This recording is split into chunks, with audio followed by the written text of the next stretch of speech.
Hello, world. This is Tommy Hagewood coming to you from Leesburg, Florida, the lakefront city in the Sunshine State. It's 83 degrees on the way to 87. This is Wednesday, May the 27th, 2020. I hope you're having a wonderful day. The Apostle Paul gave 5 commands in 1 Corinthians 16, 13, and 14. He said, "Watch, stand fast in the faith, be brave, be strong, let all that you do be done with love." He had dealt with some very serious problems in this epistle, and this summation appears to be the solution to all of their problems in a nutshell. Paul dealt with the problems of division, arrogance, competition, and carnality. Their problems would be solved if only they would heed Paul's admonitions. As a matter of fact, following these concise instructions would solve our problems too. Problems in the home, problems in our nation, problems in the individual's life, problems in religion, and so forth. All of these would be settled if we would but heed these 5 imperatives. In this study, we shall focus on the first one, watch. Watch in the New King James Version is translated be on the alert in other translations. The word was used to depict a soldier on guard duty, which was a profoundly serious obligation.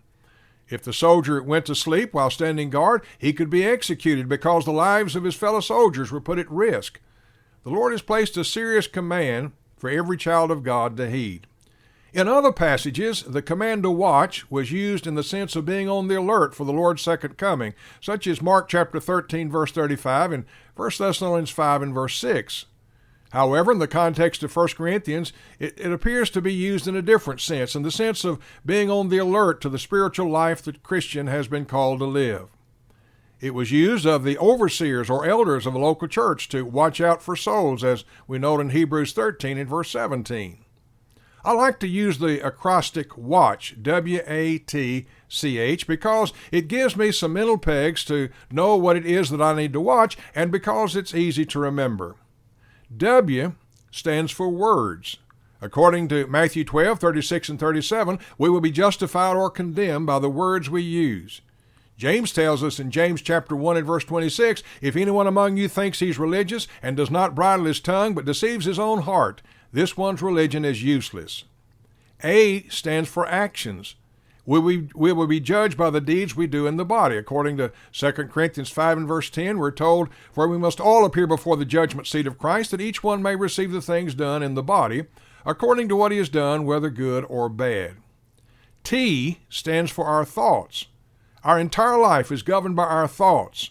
Our thoughts need to be the same as Christ, as noted in 2 Corinthians 10, 4 and 5, "For the weapons of our warfare are not carnal, but mighty in God for putting down strongholds, casting down arguments and every high thing that exalts itself against the knowledge of God, bringing every thought into captivity to the obedience of Christ."